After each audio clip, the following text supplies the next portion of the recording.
नमस्कार दोस्तों, स्वागत है आप सभी का।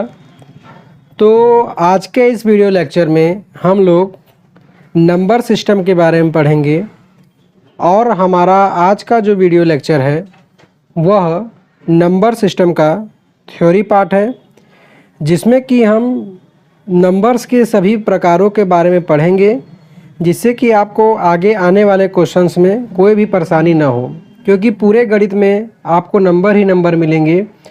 तो इससे आपको सब कुछ जानने में बहुत ही आसानी होगा। तो आइए इसको देखते हैं।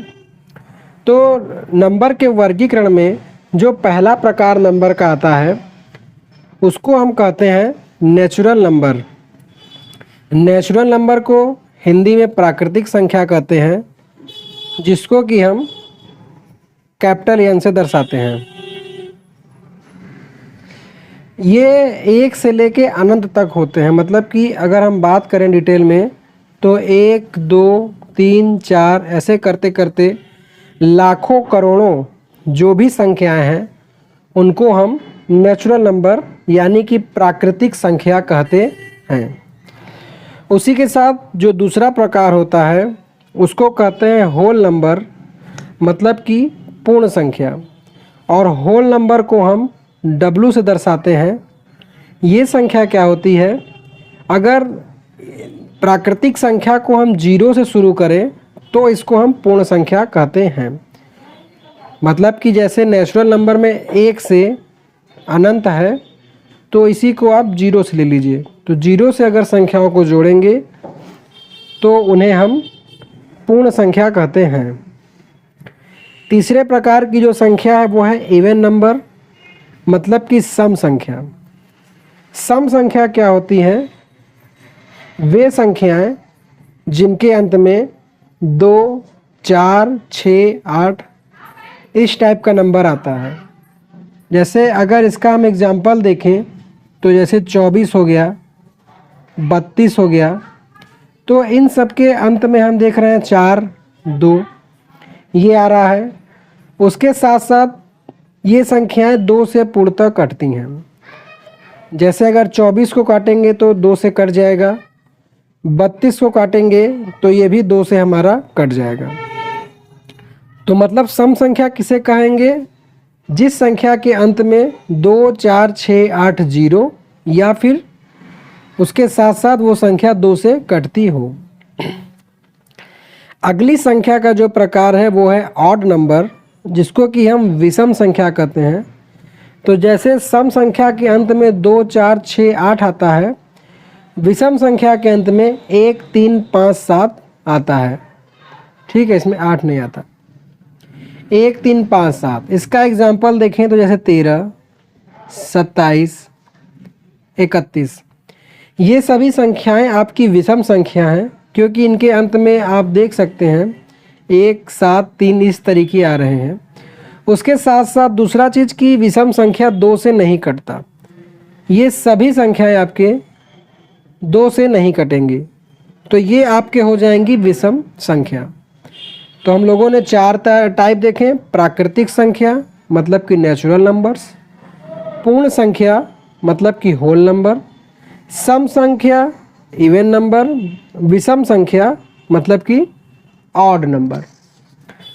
अब अगले प्रकार की बात करें तो ये हमारा आता है रियल नंबर। रियल नंबर जिन्हें कि हम वास्तविक संख्या के नाम से जानते हैं। तो देखिए वास्तविक संख्या क्या होती हैं कि माइनस अनंत से, मतलब जितनी भी संख्या है माइनस में और जो भी संख्या है प्लस में, इन सभी को हम रियल नंबर कहते हैं। जैसे अगर आप माइनस के साइड जा रहे हैं तो -1, -2 ऐसे करते करते माइनस में अनंत, और प्लस में +1, +2 ऐसे करते करते प्लस में अनंत। तो ये सभी संख्याएं आपकी वास्तविक संख्याएं कहलाएंगी, जिनको कि इंग्लिश में हम रियल नंबर के नाम से जानते हैं। अगला है इमेजिनरी नंबर, जिसको कि काल्पनिक संख्या कहते हैं। ये क्या होता है कि अगर किसी ऋणात्मक संख्या का हम वर्गमूल निकालते हैं तो उसे हम इमेजिनरी नंबर कहते हैं। अगर ऋणात्मक संख्या का हम रूट लेते हैं तो उसको हम काल्पनिक संख्या कहते हैं। इसमें जो टर्म होता है काल्पनिक संख्या का आई से इसको एक शब्द बनता है अक्षर, जिसको कि आयोटा कहा जाता है, और इस आयोटा का मान होता है -1 करणी में। इसका अगर हम एग्जाम्पल से अगर समझे, जैसे करणी में आपने 4 का माइनस लिया तो यह एक काल्पनिक संख्या है, और इसको अगर इमेजनरी फॉर्म आयोटा में चेंज करें तो इस -4 को हम लिख सकते हैं करणी में 4 और करणी में 1 दोनों गुणे में।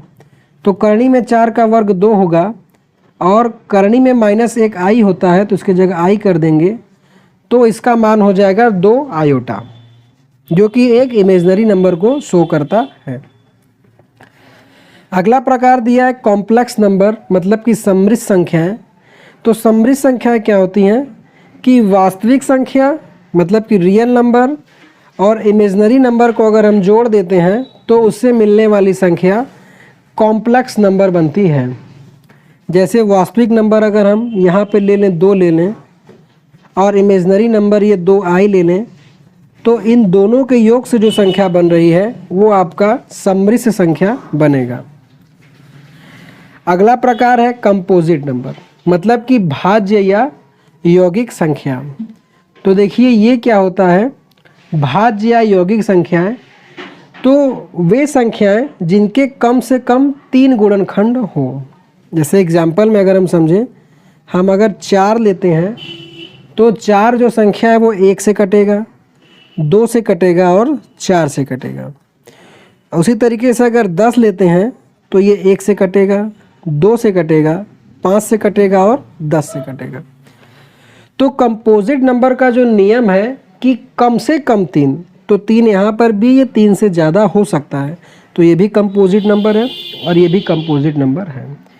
क्वेश्चन ये पूछेगा कि सबसे छोटी कंपोजिट संख्या क्या है, तो वह 4 है, जो कि सबसे छोटी कंपोजिट संख्या है, क्योंकि इससे छोटा कंपोजिट नंबर नहीं है, सबसे छोटा भाज्य संख्या। तो इस बात को ध्यान रखिएगा, इम्पॉर्टेंट है कि 4 सबसे छोटा भाज्य संख्या है। अब हम आते हैं अगले टाइप पे। तो अगला टाइप जैसा कि है प्राइम नंबर। प्राइम नंबर जिसको कि हिंदी में ऋण या अभाज्य संख्या कहते हैं। तो इसका जो नियम है या इसकी जो प्रॉपर्टी है कि ऐसी संख्या जिनके केवल 2 ही गुणनखंड हो। 2 ही गुणनखंड का मतलब कि बात यह तो 1 से कटे और स्वयं से कटे, तो वे सभी संख्याएं आपकी क्या हो जाएंगी, प्राइम नंबर हो जाएंगी। जैसे हम 2 ले लें तो ये 1 से कटता है और स्वयं से कटता है, 3 ले लें 1 से कटता है और स्वयं से कटता है, और 5। तो ये सभी संख्याएं आपकी प्राइम नंबर है। इसी में टर्म आता है कि सबसे छोटी प्राइम संख्या क्या होगी, तो सबसे छोटी प्राइम संख्या 2 होगी। आपके मन में आ रहा होगा सर 1 भी हो सकता है, क्योंकि ये 1 से कटता है स्वयं से कटता है, तो ऐसा नहीं है। 1 ना तो आपका प्राइम नंबर है और न ही आपका अभाज्य संख्या है, इसके बारे में आगे बताया जाएगा। अगला जो प्रकार दिया है, तो इस बात को ध्यान रखिएगा कि सबसे छोटा प्राइम नंबर आपका 2 है, जो कि क्वेश्चन में अक्सर पूछा जाता है। अब इसी के अगला प्रकार देखें, तो अगला जो नंबर का प्रकार होता है वो है को प्राइम नंबर, मतलब कि सह अभाज्य संख्या। तो सह अभाज्य संख्या क्या होता है कि 2 संख्याओं का जब गुणनखंड उभयनिष्ठ मतलब कि कॉमन अगर केवल 1 हो तो उन्हें हम को प्राइम नंबर कहते हैं। मतलब कि हम जैसे कोई 2 संख्या लेते हैं 13 और 15, तो इन दोनों के गुणनखंड में अगर हम कॉमन देखें तो वो खाली 1 आएगा, तो इन दोनों संख्याओं के जोड़ों को हम सह अभाज्य संख्या कहेंगे। दूसरी भाषा में कहें तो दोनों संख्याओं का जो एचसीएफ होना चाहिए मतलब कि मस वह 1 होना चाहिए, तो ऐसी संख्याओं को हम को प्राइम नंबर कहेंगे। उसके बाद अगला प्रकार जो आता है वो है पूर्णांक। तो पूर्णांक में देखिए क्या होता है कि इसमें धनात्मक, ऋणात्मक और शून्य ये सभी संख्याएं रहेंगे, लेकिन पूर्ण रूप में, मतलब कि जैसे अगर 2.5 है तो इसको हम पूर्णांक नहीं कहेंगे, क्योंकि ये आपका आधा है, 2 और 1/5 है। 1/2 को हम पूर्णांक नहीं कहेंगे, मतलब कि पॉजिटिव में संख्या, निगेटिव में और 0, ये सभी संख्याओं को हम पूर्णांक कहेंगे। तो दोस्तों आज के क्लास में हमारा सभी प्रॉपर्टी हमने नंबर संख्याओं के बारे में पढ़ लिया, वर्गीकरण हो गया। जहां आपको दिक्कत होगा तो आप कमेंट करके पूछ सकते हैं। अब मिलते हैं अगले वीडियो लेक्चर में क्वेश्चंस के साथ। So thanks for watching.